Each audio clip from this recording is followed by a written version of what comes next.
So today we're going to start making the banana wine.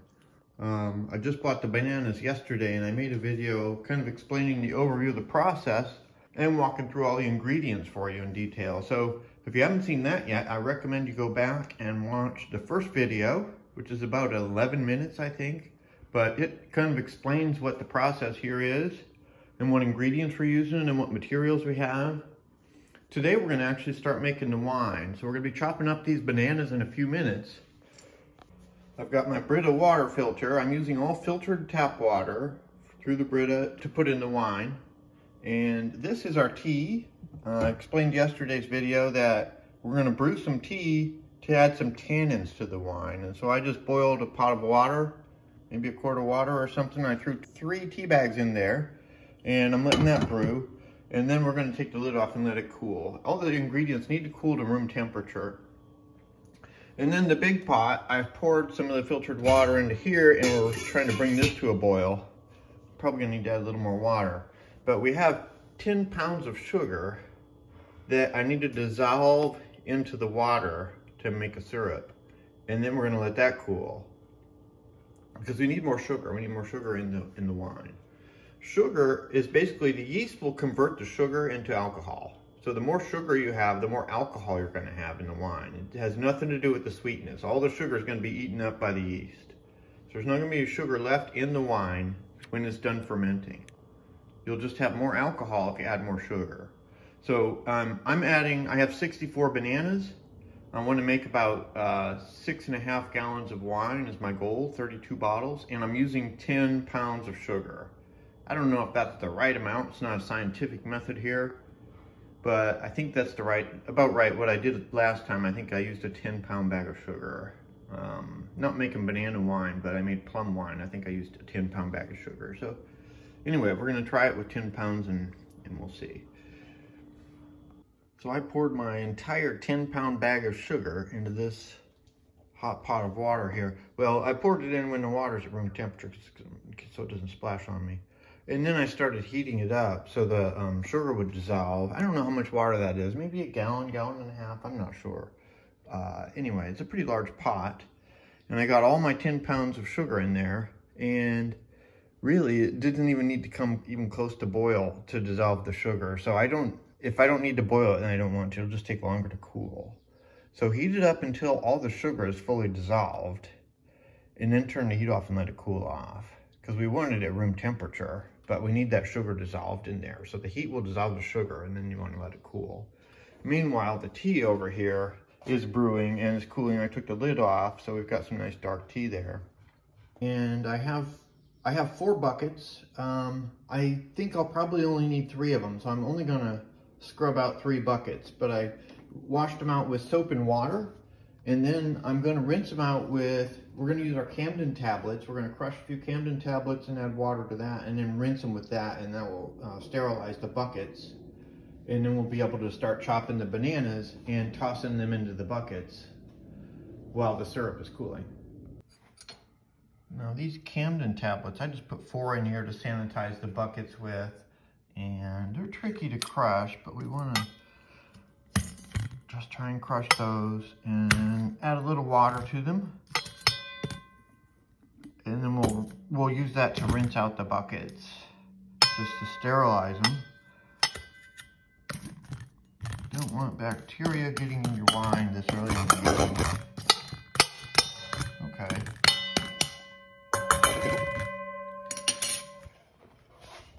Now for the Camden rinse, I just put a little water in there and then I swished it around in each bucket really well. And then poured it into the next bucket and swished it around in that one, and then poured it into the 3rd bucket and swished it around in that one. So I just have 1 batch of Camden water. And what I'm going to do also is throw my my air gaps, my air valves in there to sanitize those as well.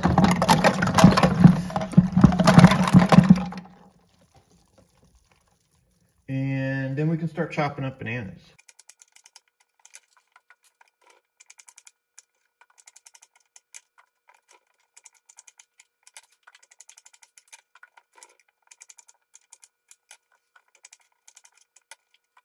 Okay, we have about 20 or so bananas chopped up inside of each one of these buckets. I have 3 buckets with about 20 bananas each.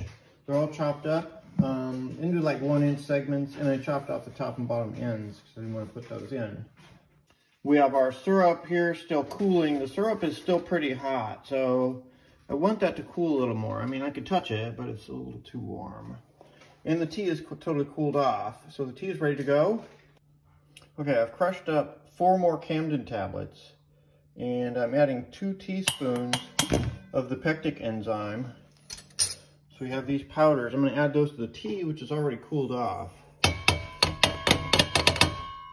Now we can add that to the tea, and then I'll add maybe a tablespoon of vanilla into the tea as well.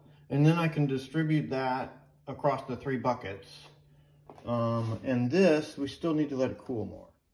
So I blended the other ingredients into my syrup mix. So the tea and everything else is now mixed in with the syrup. And because bananas don't produce that much juice, I have to add a lot of water here. So I've got my Britas working full time to filter water that I can add into here. And I'm going to try and pour about 1/3 of this mixture into each bucket.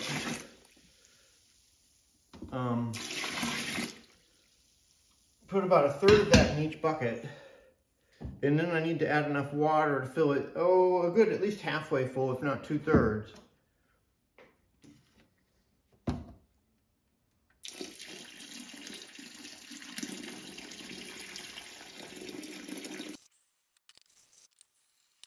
So this bucket is now about half full, and I guess I'm satisfied with that. We've got the water and the syrup / tea mixture.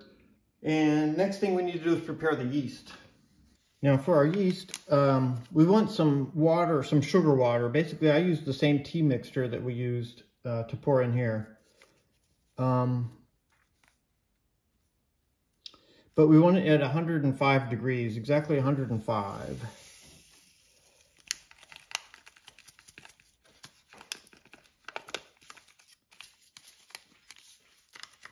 I'm going to put 1 packet of yeast in there and see if that starts. Hopefully, no problems.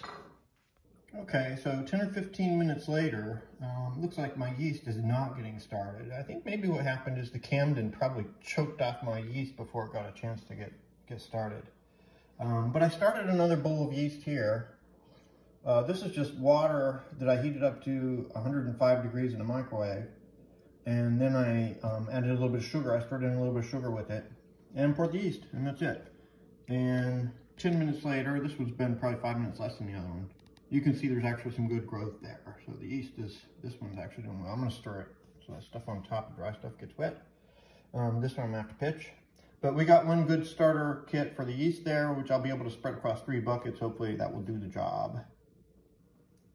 Now my buckets are 30-liter fermenting buckets, which is 7.9 gallons, almost 8 gallons. So these are pretty big buckets. So I'm gonna wanna fill these less than halfway full. I got a lot of bananas in there, but I've added the syrup to this one already, but not the yeast or the water. So I'm gonna add some more water to bring it close to half full, and then add the yeast and stir that in. Okay, so now you see what a failed yeast starter looks like. And a successful one. If you've ever made bread, you probably already know this. The yeast should get nice and frothy.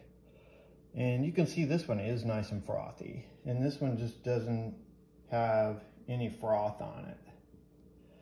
Okay, so it looks like the yeast all died in that one on the left. But we're going to use the one on the right. This will work fine. We'll spread it across 3 buckets. I've washed and sanitized my long spoon. What we're going to do is I've already added some water and syrup to this bucket. I'm just going to stir it in with the bananas. Like that. So we've got a nice sweet mixture here. And then we'll add our yeast. When I add the yeast, I'm not going to stir it in right away. I'm just going to pour it into one spot. Like that. And let it start. And hopefully in an hour or 2, that yeast will start to grow and do well. So we'll check back then. So let's assume that yeast is going to get started. We're going to need these airlocks. So what you do with the airlocks, if you have this type, there are a few different types, but you put some water in there and then put this piece on top of it. So air can bubble out because this thing will just come up and air will bubble out, but air cannot get in. And then you put this lid on top and you just pop it into the rubber hole. Now my lids do not seal all that well, quite honestly, so it's probably not an airtight seal. And for primary fermentation, that doesn't matter a whole lot, but when you get to secondary fermentation, we transfer the wine to the carboys, then we want an airtight seal, so it's going to be important. For now though, you want to get these mounted on each lid like that. If you have a hole in the lid, I mean, if you should have, because there's going to be a lot of bubbling action in here. You cannot just have an airtight seal along there and nowhere for the air to escape. There's going to be, once that yeast gets started and it takes over, there's going to be a lot of bubbling action, and these things will be popping like crazy, hopefully by tomorrow morning, but if the yeast does its job. As you're adding water to your buckets, keep in mind that primary fermentation, probably the ideal temperature is right around 80 degrees. So you don't want to be adding like cold water or extremely hot water either. You want to try and keep it right around room temperature. 75, 80 degrees would be ideal. Not really above 85 where you risk killing off your fermentation process, or too low also. So keep it kind of in the room temperature range of ideally right around 80 degrees. The fermentation is going to be a little bit warmer than room temperature probably, but you can check the temperature of your must. From time to time, that's a good idea to have a thermometer to check the temperature, and hopefully put this in a room where it can sustain the same temperature 24 hours a day, not get hot in the daytime and then cold at night, like in your garage maybe is probably not the best location. But yeah, when you're adding water and ingredients, you should try and keep them at around an 80 degree temperature roughly. And hopefully, now, the water I have, it's a little cooler, right? Then it's probably 70 degrees or 75 degrees. But the yeast I added was 105 degrees. So hopefully we don't shock the yeast too much. That's why I didn't stir it in. I don't want the yeast to be shocked and then die off. So hopefully the yeast will get started, and then we'll be able to stir it in a few hours if we see a lot more action on the yeast, hopefully. But that's it for now. We've got 3 buckets started. This is one right here. We've got our vapor lock on top there, airlock on top. This one is the smallest one. I didn't put that much liquid in it. And one of them is like filled all the way up to here. One of them is like in between. But these are almost 8-gallon buckets, so this is like 2.5 gallons there. And the full one, I put probably 4 gallons in it, and the other one about 3. So I probably have around 9 gallons total of stuff. But after the primary fermentation is done, and I take out all the solids, the bananas and stuff, and just see how much liquid we have, well, I don't know how much we're going to get, but we have to fill up these 2 carboys right here. And if we don't get quite enough liquid from the fermentation, then we'll just top them off with water. So that's no problem. You don't want to have too much, because if we have too much, then we're kind of screwed. They won't all fit in the carboys. We'd have to pitch some probably, or find another smaller jug. Ideally though, we'd like to almost fill up those 2 jugs, and if we don't quite fill them up, we can just top them off with water. It's the easiest way to do it. So let's just wait and see what happens. We'll check later this afternoon, probably in about 4 hours, and see if that yeast has started. And if so, then we'll stir it in so it can start growing the yeast colony within our must. And hopefully by tomorrow morning, we should see a lot of fermentation going on. If the yeast takes, then that's what we're going to see. We're going to see a lot of fermentation going on. The yeast is basically eating up all that sugar in there, and it's pooping out alcohol. So it's converting the sugar to alcohol. That's what the yeast does. And it'll keep doing that, and the yeast will keep growing until all the sugar is gone. And when all the sugar is gone, the yeast just starts dying off and drop into the bottom of the bucket. So it'll be solid waste. And that's why we're constantly filtering out the solid waste off the bottom. Part of that is dead yeast. But right now, the yeast will do its job, hopefully, and then we'll check on these in a few hours. We'll give it a stir if it needs it. And then we're going to check them probably about 3 times a day. And we're going to want to get, each time we're going to sanitize our big spoon. We'll take the lid off. We'll use the spoon to stir. We'll check the temperature and we'll put the lid back on. That's pretty much it. So we just want to keep stirring.